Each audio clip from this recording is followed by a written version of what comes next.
UP में हो या कहीं पर भी हो, हिंदुओं पर जो अत्याचार हो रहे हैं उसमें हिंदुओं का निकृष्ट सड़ा हुआ जातीयवादी दिमाग ही है। हिंदू जातीयवाद में और भाषावाद में जो विभक्त है, उसी के कारण हिंदुओं पर अत्याचार होते हैं। हिंदू अगर एक जत्था वोट बैंक बन के बात करे कि जो हिंदू हित की बात करेगा वही देश पर राज करेगा, ये अगर हिंदू समाज सबको बताए तो हिंदुओं को वोट बैंक के जैसा झेला जाएगा। जहाँ हिंदू सड़े हुए जातीयवाद में अलग अलग जातियों में बटा हुआ है, ब्राह्मण, क्षत्रिय, वैश्य, शूद्र, इस प्रकार से सभी जातीयवादी मानसिक स्थिति लेकर अगर हिंदू बिखरा हुआ रहेगा तो इसकी कोई नहीं सुनने वाला और इसका नाश हो जाएगा। जो एक जत्था वोट करेंगे कि जो हिंदू हित की बात करेगा वही देश पर राज करेगा और जो हिंदू हित की बात कर रहा है उसे ही हम वोट करेंगे, ऐसा अगर हिंदू निर्धार कर लेवे, सभी प्रकार का जातीयवाद और भाषावाद छोड़कर सिर्फ धर्म के लिए एकीभूत हो जाएं, तो कोई कारण नहीं है कि भारत को हिंदू राष्ट्र बनाने में कोई अड़ोंगा आ जाए। भारत जरूर हिंदू राष्ट्र बनेगा अगर हिंदू एक हो गया तो, और पूरे विश्व में हिंदू संस्कृति की धर्म ध्वजा लहराएगी। नवरात्रि के शुभ अवसर पर आपका कोटि कोटि धन्यवाद है, कोटि कोटि धन्यवाद। और कितना दिन ये प्रवास है करना चाहते हैं? कर्नाटक में हिंदू धर्म जागरण के लिए हम घूम रहे हैं। यहाँ पर मुल्की क्षेत्र में शांभवी सागर क्षेत्र है, जहाँ पर शांभवी नदी सागर को मिलती है। उस स्थान पर भव्य कालिका शक्तिपीठ का निर्माण हो रहा है। अभिषेक जी भंडारी और प्रतीक जी शेट्टी, इनके साथ में हम लोग मिलकर भगवती कालिका परमेश्वरी का विशाल स्थान बना रहे हैं और 20 फीट ऊंची कालिका परमेश्वरी की पाषाण मूर्ति काले पाषाण में बना रहे हैं, अखंड काले पाषाण में। वहाँ पर शिव परिवार, गणपति, कार्तिकेय, शिव पार्वती, नवग्रह अय्यप्पा स्वामी, नाग देवता, सकल सिद्ध महर्षि अगस्त्य जी सहित मेरे सद्गुरु महामुनि अगस्त्य जी भी वहाँ पर विराजमान होंगे। इन सभी देवताओं की वहाँ पर स्थापना होगी और वहाँ से हिंदू धर्म जागरण के लिए निरंतर कार्य किया जाएगा। सभी प्रकार का जातीयवाद और भाषावाद तोड़ते हुए पूरे भारतवर्ष के और पूरे विश्व के हिंदुओं को एक सूत्र में जोड़ने के लिए ये कार्य किया जा रहा है।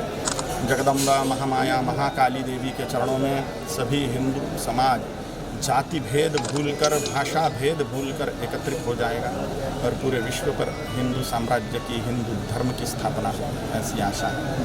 ये गो हत्या के बारे में संपूर्ण गोवंश हत्या बंदी का केंद्रीय कानून बने, इसके लिए हम प्रयत्नरत हैं।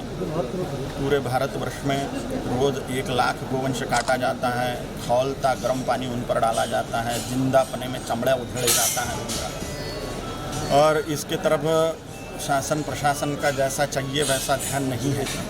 हिंदू संगठनों के द्वारा जितना कार्य हो रहा है उतना ही हो रहा है, लेकिन इसमें राज सहायता, प्रशासन की सहायता बहुत आवश्यक है। गाय हिंदुओं के मान बिंदु का एक प्रमुख स्थान है। गाय अगर सुरक्षित है तो भारत की इकोनॉमी सुरक्षित है, भारत का अर्थतंत्र सुरक्षित है, क्योंकि अर्थतंत्र भारत का कृषि पर आधारित है, खेती पर आधारित है, और खेती गोबर और गोमूत्र पर आधारित है। इसलिए दूध ये गाय का दुय्यम उत्पाद है, प्रथम उत्पाद गोबर और गोमूत्र है। इसके लिए आवश्यक है गाय बचना, और धर्म भी गाय पर ही आधारित है, क्योंकि देसी गाय का दूध मिलेगा तो घी मिलेगा, और घी मिलेगा तो होम हवन होंगे, और होम हवन होगा तो देव शक्तियाँ कृपा करेंगी मनुष्यों पर।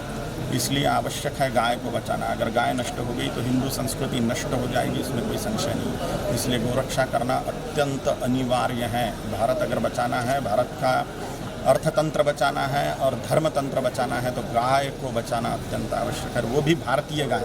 यहाँ मैं दक्षिण भारत में घूम रहा हूँ, तमिलनाडु और कर्नाटक में मैंने देखा है कि भारतीय गोवंश नहीं दिखता यहाँ पर। जिस गाय को कंधा होता है वो भारतीय गोवंश होता है, लेकिन यहाँ पर किसी गाय को कंधा नहीं है। इनको ये जर्सी और हॉल्स्टीन गायों का एक संकरित रूप है, घोड़े का और सुअर का संकर, घोड़े का सुअर का संकर है। ये देसी गाय नहीं है, भारतीय गाय बचाना जरूरी है, क्योंकि भारतीय गाय के नाक से लेकर पूंछ तक के सूर्य केतु नाम की नाड़ी जाती है और उसके कंधे में सोलर फ्लेक्सस होता है, सूर्य चक्र होता है, जो सूर्य की ऊर्जा खींचता है और दूध में और गोमूत्र में, गोबर में संप्रेषित करता है, जिससे सूर्य की शक्ति दूध पीने वाले को, गोमूत्र पीने वाले को और गोबर से स्नान करने वाले को, गोबर के कंडों से होम हवन करने वाले को वो शक्ति प्राप्त होती है। इसलिए भारतीय गाय का बहुत महात्म्य है। भारतीय गाय बचना अत्यंत आवश्यक है। इसके लिए भी हम कार्य करेंगे उस शक्तिपीठ के द्वारा। राम मंदिर जो हुआ है ये राजसत्ता के बिना नहीं हुआ है, इसलिए इसका 100% से श्रेय मैं नरेंद्र मोदी जी को और योगी आदित्यनाथ जी को देता हूँ। उनको कोटि कोटि धन्यवाद है कि उन्होंने हिंदू समाज की आस्था का जो केंद्र बिंदु है उसमें से एक केंद्र बिंदु राम मंदिर भी है और उसके लिए नरेंद्र मोदी जी को कोटि कोटि धन्यवाद है कि उन्होंने इसको बनाना शुरू किया।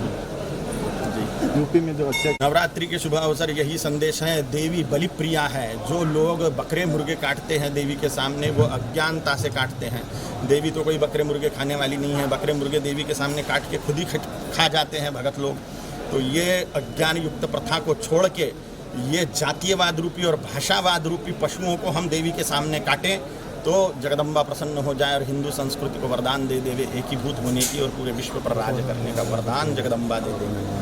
यही संदेश है कि बकरे मुर्गे ना काटे, देवी को मध्य मास का नैवेद्य ना चढ़ाएं, ये सड़ा हुआ जातीयवाद ही देवी के सामने काटे, उसकी बलि देवे, ये भाषावाद की बलि देवे और भारत माँ के चरणों में सारे हिंदू एकीभूत हो जाए।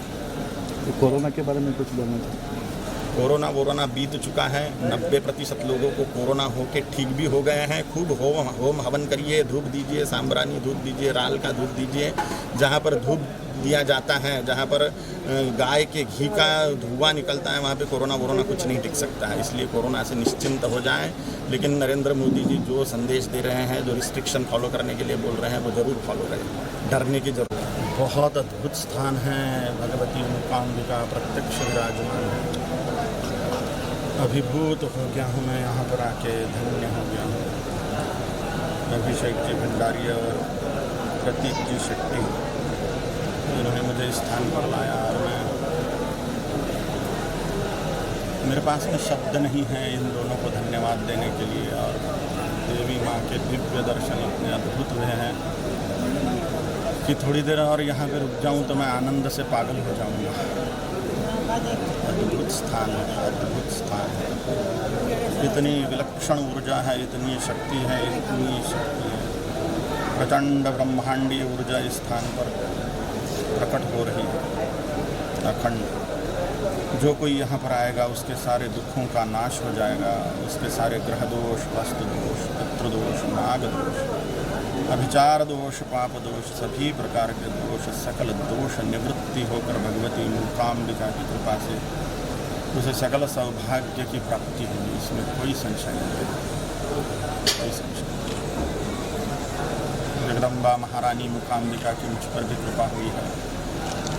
अनंत उपकार है, अनंत कृपा है भगवती मूकाम्बिका की, अनंत उपकार है।